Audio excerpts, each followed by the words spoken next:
Ötede kelale taraf diye yukarıda göklen doğullatır ya. Güllüzak taraf, kelale taraf. Derdi canım şu maşinin galın, maşin az olurdu biz oğlan vaktinde o balıklara. Maşinin galaları öye getirip yatırardı. Oğlanlıktan biz Hudaýa şükür mihmançylyk olduk. Mahtumul lisan aýtýar mihman aş diýip gelmez turşutmagyň ýüz mihman söýlemä täşdir nanymä täşdirdir diýär. Söz ýeriniň asl manasy muhabbet edýär. Bir de rahat bolsaň şu taýda bolanjak.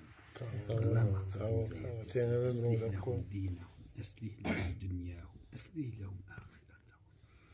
Hak Resulullah cana köp salatu ve selam hediye تبلغهم بها في الدارين عميم فضلك وكرامة رضوانك ووصلك يا ذا العرش العظيم. Yürekleri giyin olup yaşayışlarının süyücülükte yaşamak nesip et ya Rabbi. Amin.